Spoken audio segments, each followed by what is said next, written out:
My name is April Barrett, and I was 32 years old when my parents sold my apartment without my permission. 3 weeks before my sister Megan's wedding, I got a phone call that shattered everything I thought I knew about my family. My parents were laughing, actually laughing, as they thanked me for the wedding present. They had forged my signature, sold the apartment I'd spent 8 years saving for, and used the money to fund Megan's $100,000 dream wedding. They didn't ask. They just took. But that wasn't even the worst part. The worst part was finding out my sister had been taking credit for something I'd been doing for 4 years. Before I tell you what happened next, please take a moment to like and subscribe, but only if you genuinely enjoy this story. Let me know in the comments where you're watching from and what time it is there. But to understand why this moment broke something in me, I need to take you back to the beginning. In our family, Megan was the sun. I was just expected to orbit. Growing up in the Barrett household meant understanding your place early. Megan was the baby. 4 years younger, impossibly charming, and the center of every room she entered. My parents didn't play favorites. They simply had different expectations. For Megan, the world was supposed to be soft. For me, it was supposed to build character. When we were kids, both of us wanted to learn piano. I was 10, Megan was 6. My mother signed Megan up for private lessons with Mrs. Henderson down the street, $40 a week every Saturday morning. What about me? I asked. My mother barely looked up from the checkbook. April, you're old enough to teach yourself. There are tutorials on YouTube. I remember standing in the doorway watching Megan skip out to her first lesson with a new music book clutched to her chest. I taught myself chopsticks on our old keyboard. Nobody noticed. That became the pattern. When I wanted to join the school choir, I was told we couldn't afford the uniform. 2 months later, Megan got a $200 dance costume for her recital. When I complained, just once, my father sat me down with that disappointed look I came to know so well. April, don't be selfish. Your sister is more sensitive. She needs more support. You've always been the strong one. So I learned to be strong. I learned to stop asking. I learned that every time I spoke up, I became the difficult one, the jealous one, the one who couldn't just be happy for her sister. Looking back, I realized they'd been training me my whole life for what they were about to do. The pattern didn't stop when I grew up. If anything, it got worse. When I graduated from college, summa cum laude, accounting degree, first in my family to finish university, my parents weren't there. They'd forgotten to book flights. They were too busy helping Megan move into her new apartment across town, the one they'd co-signed for because her credit wasn't good enough. We'll celebrate when you're home for Christmas, my mother said over the phone, her voice distant, distracted. Megan really needed us this weekend. I walked across that stage alone. My roommate's parents took photos of me in my cap and gown. 8 years later, I bought my own apartment. No cosigner, no help, just years of 60-hour weeks, packed lunches, and a savings account I never touched. The day I got the keys, I called my parents to share the news. My father's response? That's nice, honey. Hey, does it have a spare room? Megan might need a place to stay for a few months while she figures things out. Not congratulations, not we're proud of you. Just, could Megan use it? April, you're so independent, my mother always said, and I used to think it was a compliment. You don't need us fussing over you like Megan does. Translation, we don't have to try with you. You'll survive anyway. And I did. I always survived. I just stopped expecting anything different. When my parents asked to keep my apartment documents safe in their lockbox, I handed them over without a second thought. They were my parents. I trusted them. That trust would cost me more than I could have imagined. 3 years before the wedding, my parents made a terrible mistake. My father had always fancied himself a businessman. When his college buddy pitched a can't-miss real estate development in Arizona, Dad invested everything. Their retirement savings, the equity they'd built in the house, every dollar they had. The project collapsed 6 months later. The developers vanished. My parents were left with a mortgage they couldn't pay and a foreclosure notice taped to their front door. I found out by accident. A letter from the bank arrived at my apartment. Wrong address on file. Past due. Final warning. I called the bank that afternoon and set up automatic payments from my account. $2,100 every month. I didn't tell anyone. I didn't want them to feel ashamed. I didn't want the awkward conversations, the promises to pay me back that would never materialize. I just handled it, like I always did. What I didn't know was that Megan had discovered my secret. A few months after I started paying, she borrowed my laptop to finish a work presentation. She must have seen the email confirmation from the bank, the payment receipt with my name, the amount, everything. And instead of thanking me, instead of telling our parents the truth, Megan told them she was the one paying the mortgage. "I've been helping out," she apparently told them. "From my PR salary, it's the least I can do." My parents were moved to tears. Their baby girl, so selfless, so mature. They told everyone at church. They bragged to the neighbors. Meanwhile, I kept sending $200 every month, watching the money leave my account, never knowing someone else was taking the credit. I didn't know it then, but someone else was taking credit for every dollar I sent. Then Megan got engaged, and everything changed. Brandon Whitmore was everything my parents had ever dreamed of for their daughter. Handsome, well-spoken, and most importantly, rich. His father owned the largest law firm in the county. His mother chaired 3 charity boards. The Whitmores had a summer house in Martha's Vineyard and a winter place in Aspen. When Megan brought Brandon home for the first time, I watched my parents transform. My father stood straighter. My mother served the good china. They laughed at jokes that weren't funny and nodded along to opinions they didn't hold. "This wedding will change everything for this family," my father said to me privately, his eyes bright with something I'd never seen before. Desperation, maybe, or hope. "Megan's future is our future." They started planning immediately. Not just any wedding, a Whitmore-worthy wedding. The country club ballroom, 200 guests, a 12-piece orchestra, fresh flowers flown in from Holland. The price tag, $100,000. Money they didn't have. "Megan can't afford both the mortgage and the wedding," I overheard my mother saying to my father one night. "She's already sacrificing so much for us. We need to find another way." I remember feeling confused. Megan was barely making $3,000 a month at her PR job. How was she supposedly paying a $2,100 mortgage? But I dismissed the thought. Maybe she'd gotten a raise. Maybe Brandon was helping.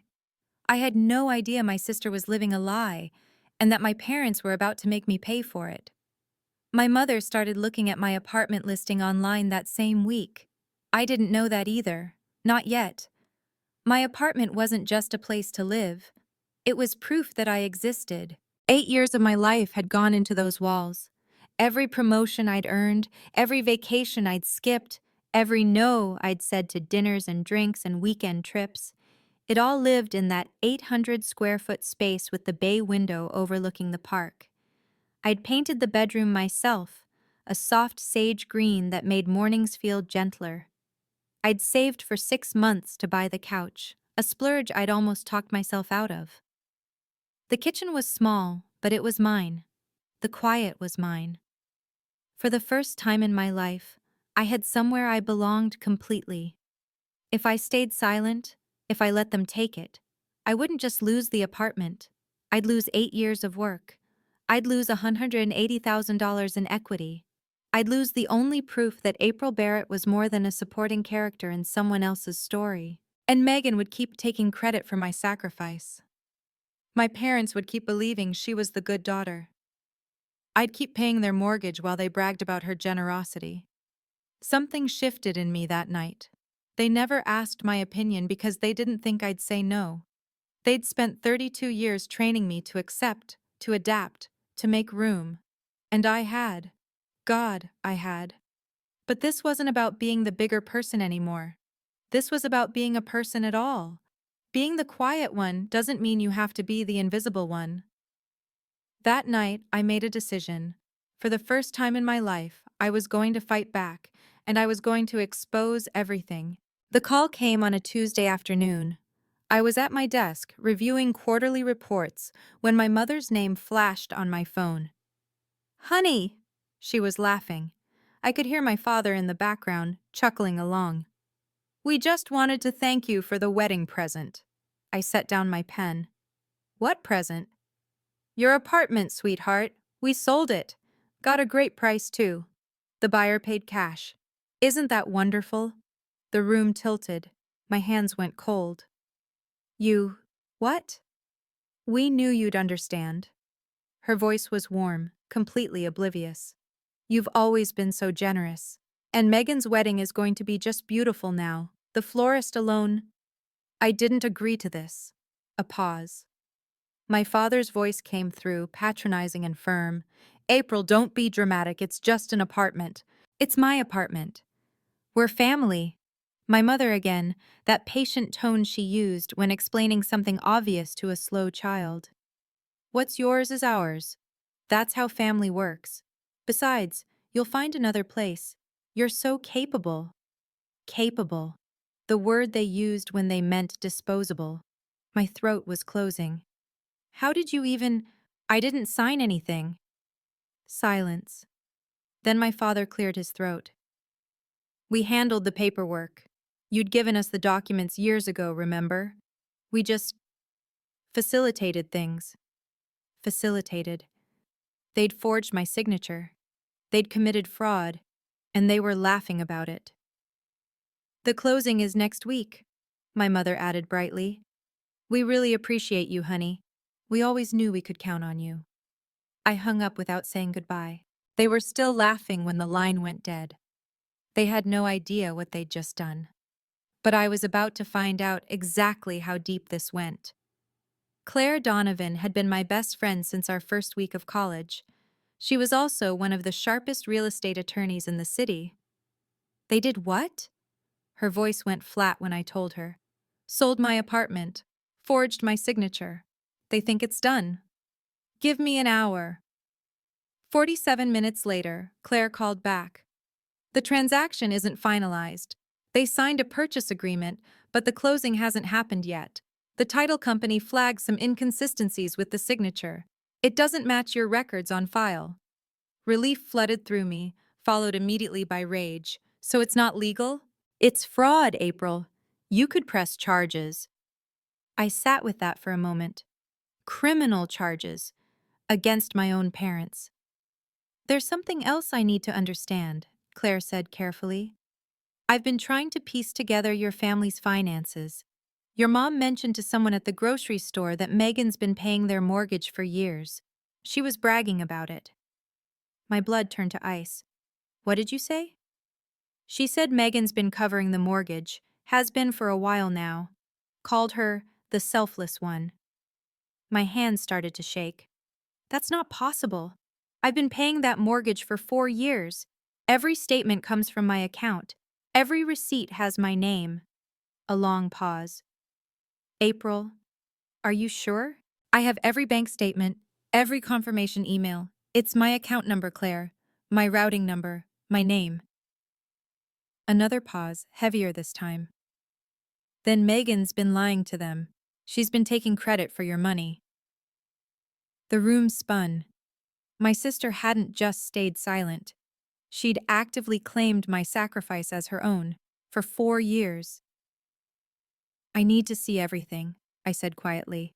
"Every record. And I need to know exactly what my sister told them." I drove to my parents' house that evening. No warning, no plan, just a need to look them in the eyes. My mother opened the door with a smile. "April, what a nice surprise. We were just talking about the seating chart." I stepped inside. My father was at the kitchen table, papers spread everywhere, wedding invoices. "Why didn't you ask me?" My voice was calm. I'd practiced calm. My mother's smile flickered. "Ask you what, honey?" "About my apartment. About selling something that belongs to me." My father waved his hand dismissively. "We've been over this, April. It's done. The wedding is in 3 weeks. Let's not make this difficult." I sat down across from him. "By the way," I said, keeping my tone conversational. How has Megan been managing to pay your mortgage all these years?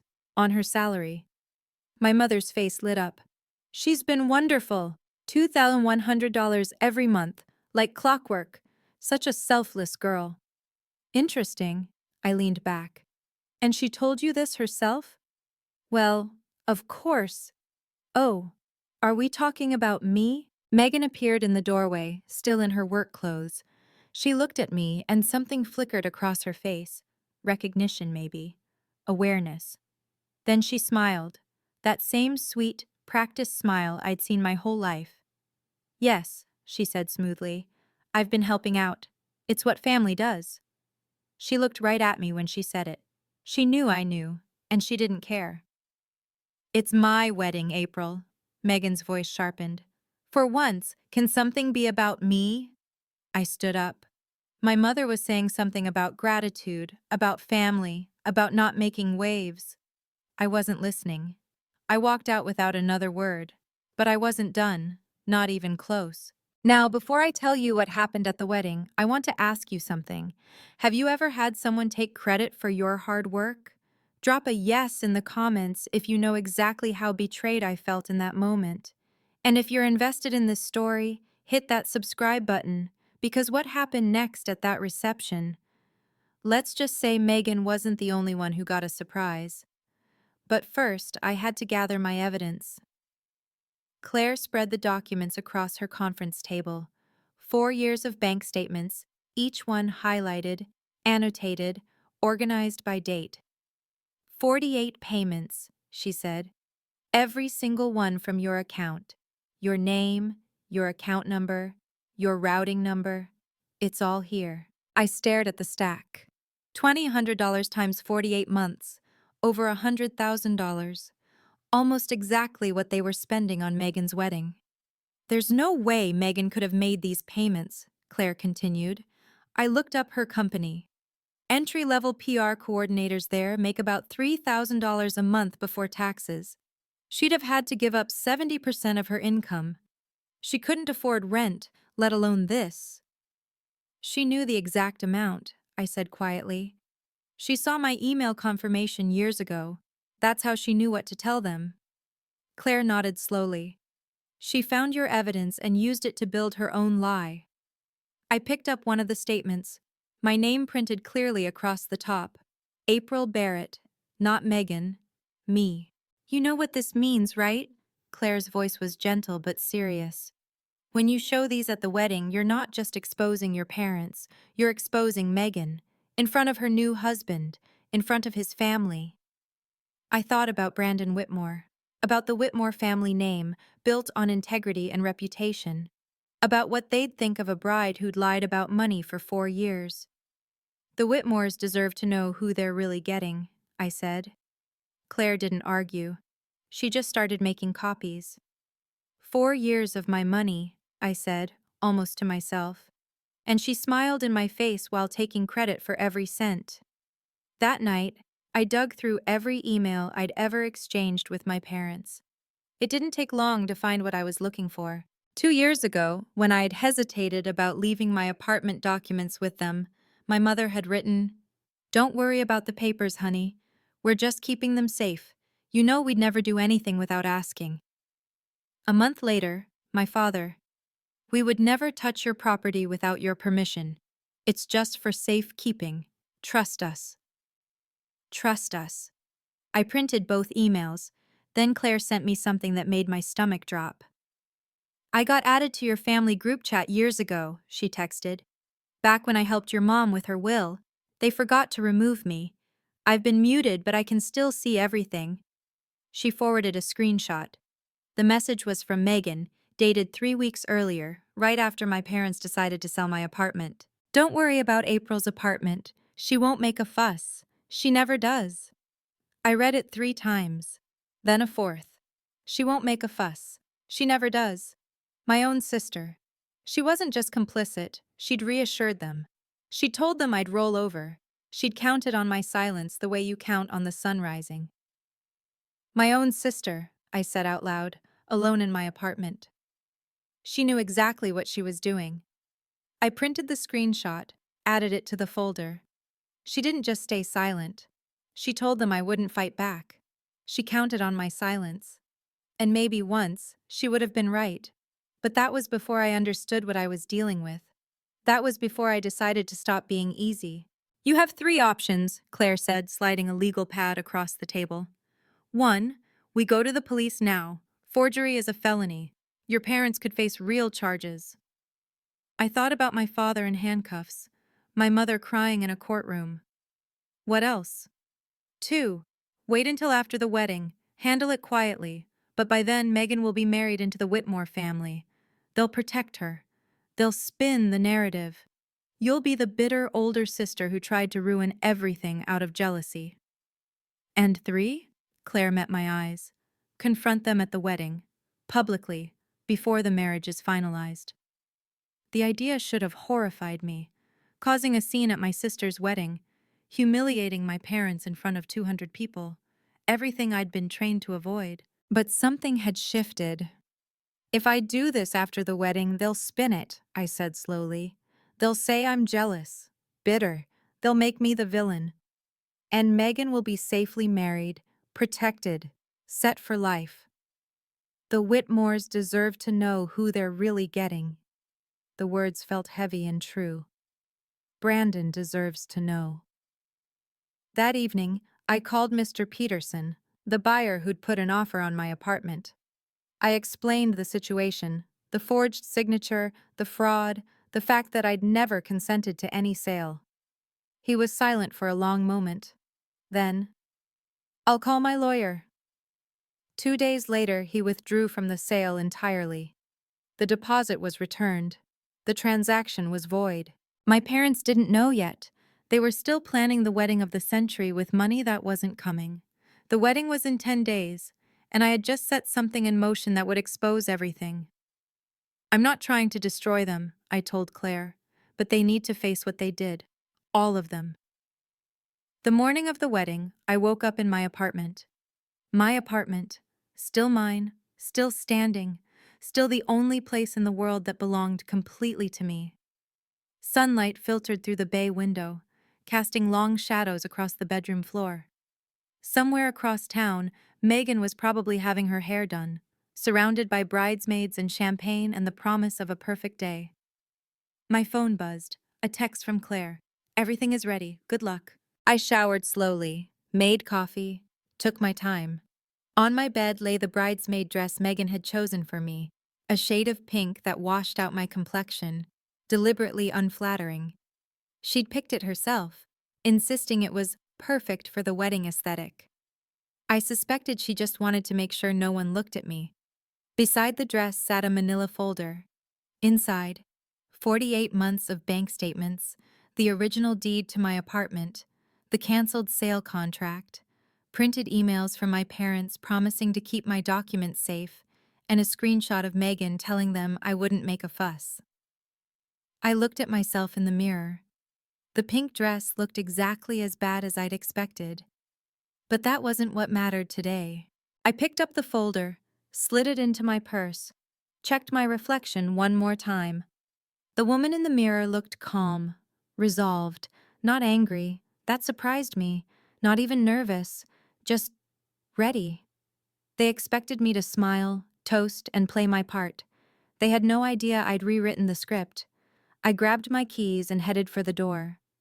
The Whitmore's country club was 40 minutes away. The ceremony started at 2, and I had a speech to make. The Ridgemont Country Club had been transformed into a wedding fantasy. White roses cascaded from every surface. A 12-piece orchestra played Pachelbel as guests found their seats. Crystal chandeliers caught the afternoon light and scattered it into rainbows across the marble floor. 200 guests. 200 witnesses to the Barrett family's greatest performance. I stood near the back, watching my parents work the room. My father shook hands with the confidence of a man who hadn't committed fraud 3 weeks earlier. My mother floated from group to group, her dress new, her jewelry borrowed from someone with better taste. Both our daughters are so selfless, I heard her telling Mrs. Whitmore. We're truly blessed. Mrs. Whitmore smiled politely. Mr. Whitmore Sr., a silver-haired man with the commanding presence of someone who'd built an empire on handshakes and integrity, nodded along. Megan has been supporting us financially for years, my mother continued, her voice carrying across the crowd. She's such a devoted daughter. My hand tightened around my purse strap, the folder pressed against my hip. Across the room, Megan caught my eye. She was radiant in white silk and imported lace, every inch the blushing bride. She smiled at me, that same sweet smile, practiced and perfect, and gave a little wave. No guilt, no hesitation, just the serene confidence of someone who'd never faced a consequence in her life. She expected me to wave back, to smile, to play my part. I watched my parents telling another guest that my apartment was a generous gift from our oldest, taking credit for my sacrifice. Again. The ceremony was beautiful. The vows were touching. Megan cried at all the right moments, and I waited.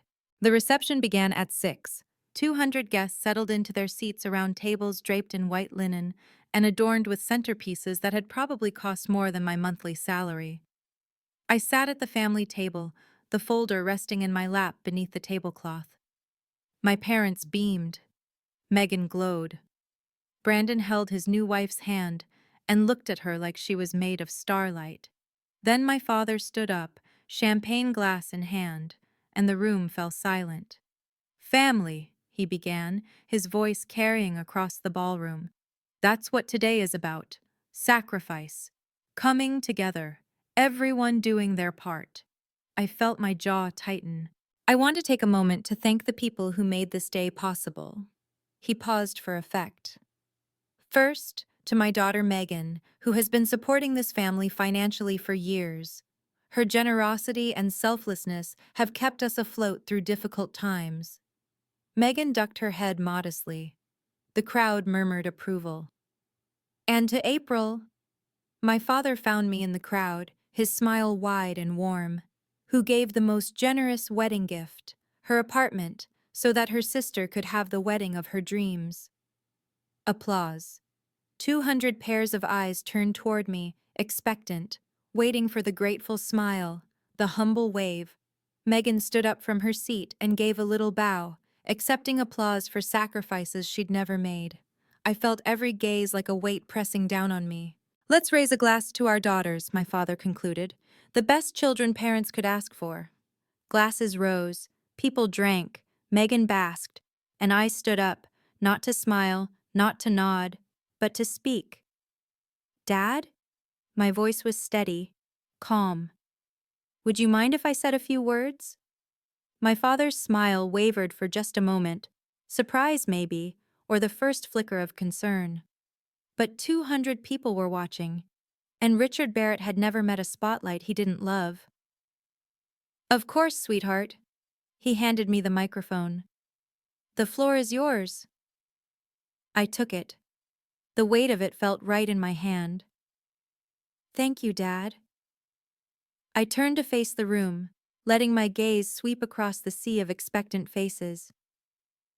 "I do have something to say about those sacrifices you mentioned." Silence.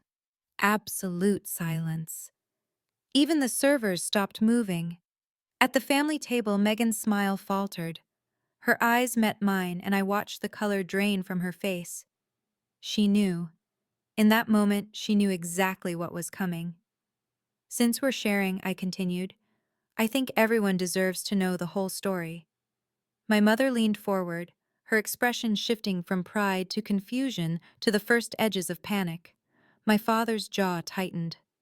Brandon Whitmore watched me with curious eyes.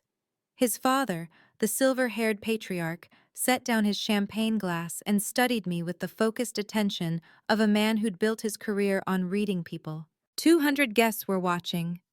The Whitmore family was watching. And my sister, my sweet, selfless sister who'd been taking credit for my sacrifice for 4 years, was watching too. I opened my purse and pulled out the folder. "I have documentation proving everything I'm about to say." My voice didn't waver. "So please, let me finish." The Whitmores were watching. 200 guests were watching. and my sister's face had just gone pale. Okay, this is the moment you've been waiting for. But before I tell you what I said next, I need to know, what would you do? Would you expose your sister on her wedding day, or stay quiet? Let me know in the comments. And if you haven't subscribed yet, now's the time. Because what comes next changes everything for both sisters. Now, let me tell you what I said into that microphone. My father just thanked me for giving up my apartment. I kept my voice measured, professional. I want to clarify something. The room was absolutely still. I could hear the faint hum of the air conditioning, the distant clink of ice in someone's glass. I didn't give it. I paused. Let the words land. I didn't sell it. I didn't even know about it until 3 weeks ago. Gasps rippled through the crowd. Mrs. Chen, Mrs. Smith from my parents' church group, covered her mouth. One of the Whitmore cousins leaned forward in his seat. My parents sold my apartment without my knowledge or consent. I held up the folder. They forged my signature on the sale documents. April, what are you? My father's voice was sharp, warning. I'm not done, Dad. My mother's face had gone white. She was gripping the edge of the table like it was the only thing keeping her upright. Mr. Whitmore Sr. set down his champagne glass with a quiet click. His expression had shifted from curiosity to something harder, something colder. I have the original deed here. I pulled it from the folder, held it up so the room could see. My name, April Barrett, sole owner. I bought this apartment with 8 years of savings. I never authorized any sale. Whispers now, spreading through the crowd like ripples in water. Brandon Whitmore was staring at his new in-laws with an expression I couldn't quite read. His father's jaw was set. I have documentation proving everything I'm about to say, I repeated, so please let me finish. My mother opened her mouth to explain, to deflect, to somehow spin this, but no words came out. I wasn't done, not even close. The good news, for me, is that the sale was never legal. I pulled another document from the folder. A sale without the owner's genuine signature is void. That's basic property law. My father's face had gone from angry to ashen. I contacted the buyer, Mr. Peterson, last week. I explained the situation. He withdrew from the sale immediately. I held up the termination letter. The deposit has already been returned to him. The transaction is canceled. That's... My mother's voice cracked. That's not possible. The money you were counting on? I met her eyes. It's not coming. Megan grabbed Brandon's arm. Wait, what does this mean for... It means the apartment is still mine. I turned to look directly at my sister. It was always mine, and you knew that. Brandon pulled his arm away, just slightly, just enough to notice. The canceled sale contract. I held up another document. The original deed, both with my name, both proving that what my parents did was illegal. Mr. Whitmore Sr. stood up. The movement was controlled, deliberate, the kind of gesture that commanded immediate attention. He walked toward me, hand extended. May I see those documents? I handed him the folder without hesitation. His eyes scanned the pages, the deed, the contract, the signatures. His expression didn't change, but something shifted in the set of his shoulders. April, please. My mother's voice was barely a whisper. Not here, not now. This is exactly where it needs to happen, I said. This is exactly when. Because there was more, and everyone in that room was about to find out exactly how deep the lies went. But that's not all. I turned back to face the room. There's something else you should know. The silence was absolute. 200 people, barely breathing. My father thanked Megan for supporting the family financially, for paying their mortgage for years. I looked directly at my sister. Isn't that right, Megan? Megan's face was frozen, pure terror in her eyes. Here's the truth. I reached for the stack of bank statements Mr. Whitmore Sr. was still holding. For the past 4 years, I've been paying our parents' mortgage every month $2,100. My father staggered. What? Every payment. I held up the statements. From my account, with my name, for 4 years. The documents passed from hand to hand. April Barrett printed across the top of every page, account numbers, routing numbers, 48 consecutive payments. I turned to face my sister directly. You saw my email confirmation years ago, Megan. You knew it was me, and you told them it was you. I, Megan's voice cracked. I can explain. You took credit for $100,000 of my sacrifice. My voice was steady, calm, final. Every time Mom praised you, every time Dad thanked you, every time you smiled and said, "You're welcome," that was my money, my sacrifice, and you stole it. Brandon Whitmore stood up slowly. He was staring at his new wife like he'd never seen her before. Megan. His voice was quiet, but it carried. You lied? About all of it? She reached for him. Brandon, please. He stepped back. Mr. Whitmore Sr. looked up from the documents. His eyes found my parents, then Megan, then settled on me.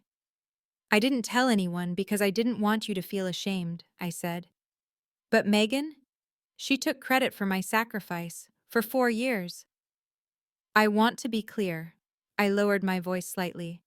I'm not doing this to hurt anyone. A few people shifted in their seats. Someone coughed. I'm doing this because the truth matters, and I'm tired of being the one who stays silent. I set down the microphone for a moment, gathering myself. The room was holding its breath. As of today, I'm no longer paying your mortgage. My father's face crumpled. April, you can't. We'll lose the house. You tried to take my house. I picked the microphone back up. And Megan took credit for keeping yours. I looked at my sister. She was crying now, mascara streaking down her cheeks, but I felt nothing. Not anger, not satisfaction. Just a vast, empty clarity. Maybe now you can actually start paying it, Megan, since everyone already thinks you do. Then I turned to my parents. And despite everything, what I felt in that moment wasn't rage. It was sadness. I loved you enough to save your home in secret. 4 years, over $100,000. I never asked for thanks. I never even told you. My voice cracked just slightly. Neither of you loved me enough to ask before taking mine. I set down the microphone. The click of it against the table echoed through the silent ballroom. I picked up my purse, lighter now, without the folder, and turned to leave. From across the room, I heard Claire's voice, quiet but clear. That's my girl. Someone else might have stayed to watch the fallout, to see the tears and accusations and desperate explanations. But I was done. I'd said what I came to say. Now it was time to go. The silence lasted exactly 4 seconds after I set down the microphone. Then the room erupted. Whispers became murmurs, became open conversations. Guests leaned across tables, trading shocked glances. Someone's phone was already out, recording. The Whitmore cousins were huddled together, expressions ranging from horrified to grimly satisfied. Is it true? Brandon's voice cut through the noise. He was standing now, facing Megan. Did you lie to me too? I didn't. Megan's voice broke. It's not. I was going to tell you. 4 years. Brandon's voice was flat. You lied about money for 4 years. To your own parents. To me. Mr. Whitmore Sr. approached my father. The two men were roughly the same age, but the difference in their bearing was stark. My father looked shrunken, diminished. Mr. Whitmore looked like a man about to deliver a verdict. You told us your family was honest, Richard. His voice was quiet but carried. You told us Megan was trustworthy. It's a misunderstanding, my father started. There's nothing to misunderstand. Mrs. Whitmore had risen too, her face cold. She lied about money for 4 years. That's not a misunderstanding, that's a pattern. Megan pushed through the crowd and grabbed my arm. April, wait, you ruined my wedding. I stopped, looked at her. No, Megan. My voice was calm. You ruined it yourself, the day you decided to lie. I watched her face crumble, not with remorse, but with the shocked disbelief of someone who'd never been told no in her life. Behind us, guests were starting to gather their things. Brandon was walking toward the exit, not following Megan, going the other direction entirely. I turned and kept walking. Megan caught up to me in the hallway, heels clicking frantically on the marble floor. "How could you do this to me?" She was crying, really crying now, her makeup ruined, her voice raw. "On my wedding day?" I stopped, turned to face her. "You knew what you were doing every single day for 4 years. I was trying to help. Every time Mom praised you." I cut her off, voice steady. "Every time Dad thanked you. You smiled and said, 'You're welcome.'" I was going to tell them. "That wasn't a mistake, Megan. That was a choice. Over and over. Every month for 4 years, you had a chance to tell the truth. You didn't." My mother appeared behind Megan, breathless. "April, please. We can talk about this. We should have talked 4 years ago." I met her eyes. "Or 3 weeks ago, when you decided to sell my home without asking. Now it's too late." My mother's face crumpled. For a moment, just a moment, I felt something stir. Guilt, maybe, or the old habit of making things easier for everyone else. Then I remembered the phone call, the laughter, the assumption that I would simply accept. "Goodbye, Mom." I walked through the country club's grand entrance, past the valets and the confused guests filtering out behind me. The evening air was cool against my skin. Claire was waiting by her car. "How do you feel?" she asked quietly. I thought about it, really thought. Like I just told the truth for the first time in my life. I took a deep breath of the autumn air. And it didn't kill me. She opened the passenger door for me. "Let's get out of here." We ended up at a cafe 3 miles from the country club, far enough that we wouldn't run into any straggling wedding guests, close enough that my hands had stopped shaking by the time we arrived. Claire ordered us both coffee. Black, no sugar, the kind of coffee you drink when you need to stay sharp. "You could press charges," she said, stirring her cup. "Forgery is a felony in this state. Your parents could face real consequences." I wrapped my hands around my mug, feeling its warmth. "I know. The evidence is solid. The bank statements, the forged signature, the emails where they promised to keep your documents safe. Any prosecutor would love this case." I watched the steam rise from my coffee.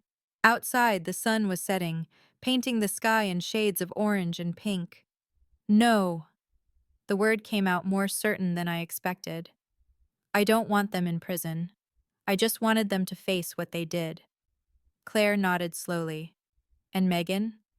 "That's between her and Brandon now." I took a sip. The coffee was bitter, but I didn't mind. "And between her and her conscience, if she has one." My phone buzzed, then buzzed again. And again. I pulled it out. 23 missed calls from Mom, 15 from Dad, 8 from Megan. A dozen text messages, each more frantic than the last. I turned the phone to silent and set it face down on the table. "I'm done being the one who always picks up when they call," I said. Claire raised her coffee cup. "To new beginnings." I clinked my mug against hers. "To new beginnings." 3 days after the wedding, the fallout was still spreading. I heard most of it secondhand, from Claire, from old college friends, from the cousin who'd always secretly been on my side. The Barrett family's carefully constructed image was crumbling faster than anyone could have predicted. Brandon had moved out of Megan's apartment the night of the wedding. He'd gone straight to his parents' house and hadn't left since. Word was the Whitmore's lawyers were already drawing up annulment papers. "Marriage based on misrepresentation," my cousin texted. "That's the legal term they're using." Megan's PR company had put her on indefinite leave. Image concerns, apparently. A PR professional who'd lied about money for 4 years wasn't exactly a good look for a firm that specialized in reputation management. The church community was buzzing. Mrs. Smith, the one who'd witnessed my father's toast, had apparently told half the congregation before the weekend was over. My parents hadn't shown their faces at Sunday service. My phone kept lighting up with messages, some from people I barely knew. I always knew something was off. Your mom used to brag about Megan all the time. Never mentioned you. I saw a video from the wedding on Facebook. You're iconic. A text from my grandmother came through late that evening. I'm proud of you, April. I always suspected Megan was hiding something. Your grandfather would have been proud too. I sat in my apartment, still mine, still standing, and watched the city lights flicker on outside my window. I didn't feel triumphant. I didn't feel vengeful. I just felt quiet. For the first time in a long time, the quiet felt like peace. 2 weeks later, my father called. I almost didn't answer. But something, curiosity maybe, or the last vestiges of the daughter I used to be, made me pick up. April. His voice sounded different, older, smaller. We got a letter from the bank. I said nothing. They're giving us 90 days. After that, he trailed off. Have you asked Megan? I kept my voice neutral. She's been telling you she pays it for years. Maybe she can help now. A long silence. When he spoke again, his voice cracked. She can't. She never could.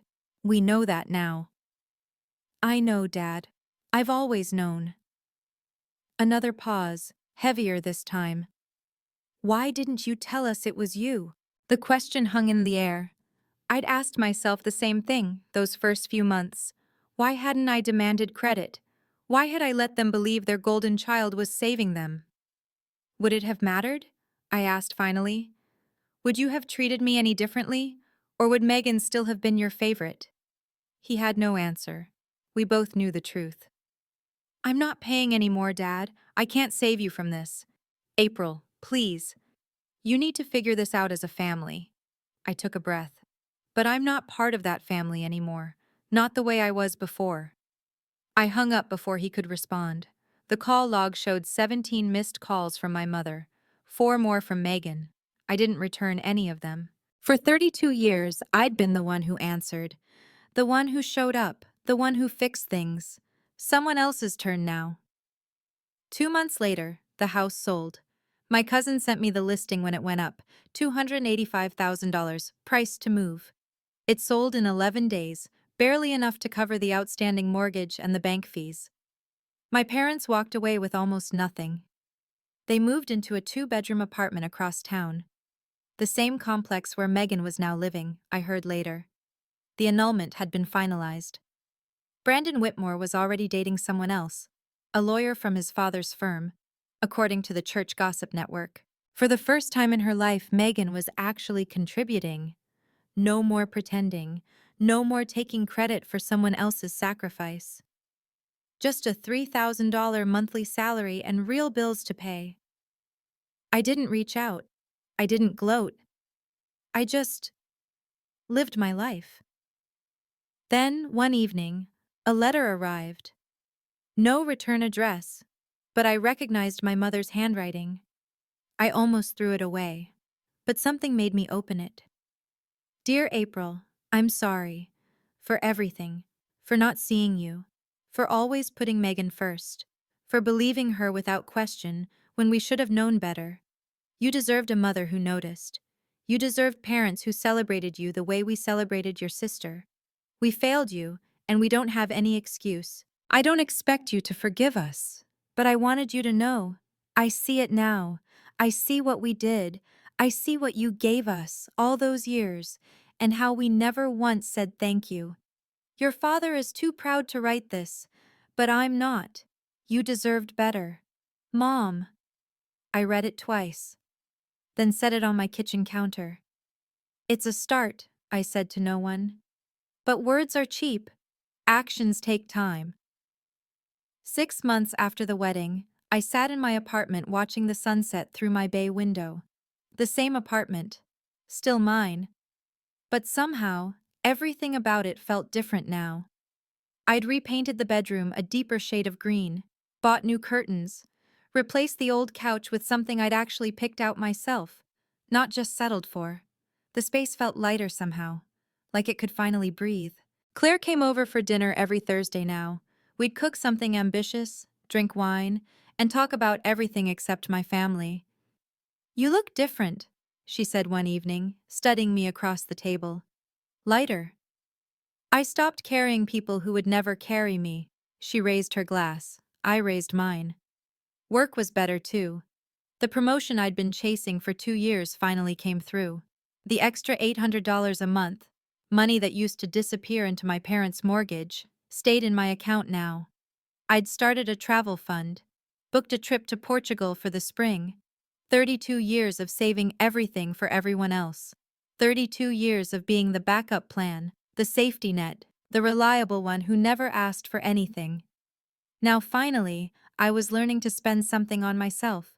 My phone buzzed. A text from a number I hadn't blocked. "Megan, I'm sorry for everything. Can we talk?" I stared at it for a long moment. A year ago, 6 months ago even, I would have answered immediately, would have smoothed things over, made peace. But I wasn't that person anymore. I set the phone down, took another sip of wine, watched the last rays of sunlight fade from the sky. Maybe someday, but not today. You might be wondering if I'll ever forgive them. Honestly, I don't know yet. What I do know is that forgiveness isn't the same as letting people walk over you. It's not about pretending something didn't happen. It's not about making yourself small again so everyone else can feel comfortable. Being the quiet one, the peacekeeper, the one who always gives. That's not a virtue if it comes at the cost of your self-respect. I learned that the hard way, over 32 years of being taken for granted. I used to think my silence made me the bigger person. Turns out, it just made me invisible.